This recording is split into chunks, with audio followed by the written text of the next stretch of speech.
అందరికీ నమస్కారం. నేను మీ జగన్మోహిని. తెలుగు సౌరభాలు ఛానల్ ద్వారా శతక వైభవం శీర్షికతో సుమతి శతకం 21వ విభాగానికి మీ అందరికీ స్వాగతం పలుకుతూ, ఈ విభాగంలో బద్దెన గారు ఒక చక్కని పద్యం ద్వారా మనకి ఏం తెలియజేస్తున్నారో చూద్దాము. తనయూరి తపసి తనమును తన పుత్రుని విద్య పెంపు తన సతి రూపున్ తన పెరటి చెట్టు మందును మనసును వర్ణింపరెట్టి మనుజులు సుమతి. ఓ సుమతి, సొంత గ్రామములో గొప్ప తపస్వి ఉన్నను, సొంత కొడుకు ఉన్నత విద్యాపారంగతుడైనను, తన ఇంటిలో ఉన్న చెట్టుతో తయారైన మందును ఎవరూ మెచ్చుకొనరు. ఇతరులు చెబితే కాని మన గొప్పతనం మనకు తెలియదు. ఆహా, మనుజులు ఎంత చిత్రమైన వారు కదా అంటున్నారు. తనయూరి తపసి తనమును అంటే మన గ్రామంలో ఎంత గొప్ప వాళ్ళున్నా మనం గుర్తించం, మనం పట్టించుకోం, వాళ్ళని మెచ్చుకోం కనీసం. అంటే మన దేశంలో, మన ఊరంటే ఇక్కడ మన గ్రామం అనే కాదు, మనకి ఎన్ని వనరులున్నా, సమర్థులైన వ్యక్తులు ఎంతమంది ఉన్నా, సనాతన ధర్మం మనకి ఎన్ని నీతులు చెప్పినా ఇవేమీ పట్టించుకో. ఎక్కడో ఇతర దేశాల వాళ్ళు ఏదో చెప్తూ ఉంటే వాటి కోసం మనం వెంటపడిపోతూ ఉంటాం అన్నమాట. అంటే మన జ్ఞానాన్ని మనం గుర్తించం, మనకు అందుబాటులో ఉన్న దేన్ని మనం గుర్తించం. అది ఈ పద్యం యొక్క భావం. తనయూరి తపసి తనమును, మన గ్రామంలో ఉన్నటువంటి తపస్వి అంటే ఒక సన్యాసి, మహాజ్ఞాని మన ఊర్లో ఉంటే మనం గుర్తించం.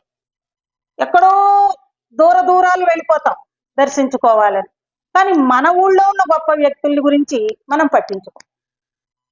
అలాగే తన పుత్రుని విద్య పెంపు, మన పిల్లలు ఎంత గొప్ప వాళ్ళైనా వాళ్ళని మనం మెచ్చుకోం, ఎక్కడో పక్క వాళ్ళ గురించి మెచ్చుకుంటాం.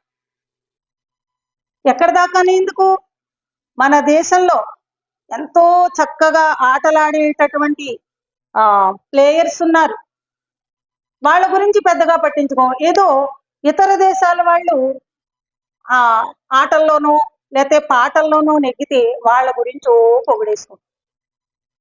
అంటే దీని అర్థం ఏమిటి? రత్నాలు మనకి అందుబాటులో ఉంటే రంగురాళ్ల కోసం వెతుక్కుంటూ ఉంటాం అన్నమాట. ఇది మానవ స్వభావము.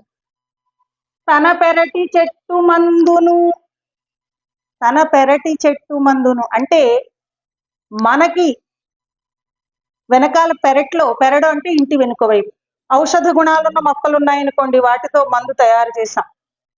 ఆ మందుని మనం వాడుకోం, దాన్ని అసలు కనీసం మెచ్చుకోమన్నమాట. ఇదే మందు ఏ విదేశీయుడో తయారు చేసి మనకు అమ్మాడు అనుకోండి, లక్షలు పోసి కొనుక్కుంటాం. అందుకే పెరటి చెట్టు వైద్యానికి పనికిరాదు అనే సామెత కూడా పుట్టింది దీనివల్లే. అంటే మన గొప్పతనం మనకి తెలియదు. ఇది చాలా చిత్రమైంది మానవ మనస్తత్వం అని చెప్తున్నారనమాట. మనసున వర్ణింపరెట్టి మనుజులు సుమతి. అలాగే భావంలో తన సతి రూపున్ అనేది మనం ఇక్కడ భావంలో రాయలేదు. అంటే తన యొక్క భార్య రూపాన్ని ఎప్పటికీ కూడా మెచ్చుకోరుట. భార్య రూపాన్ని భర్తలు, లేకపోతే భర్త రూపాన్ని భార్యలు, ఎవరైనా సరే ఇంట్లో వాళ్ళ గురించి అంతగా పట్టించుకోరు అని దీని యొక్క భావం అన్నమాట. ఇక్కడ కేవలము ఇల్లు గురించే కాదు, ఏ విషయమైనా సరే మన దేశంలో చాలా గొప్ప గొప్ప శాస్త్రవేత్తలు ఉన్నారు, ఋషి సంస్కృతి మనది, ఎందరో మహర్షులు మనకి జ్ఞానాన్ని అందించారు. ఏమీ పట్టించుకోము. ఎక్కడో విదేశీయుడు ఏదైనా రాస్తే అయ్య బాబా ఎంత బాగా రాశాడో ఈయన జ్ఞానం గురించి అనుకుంటాం.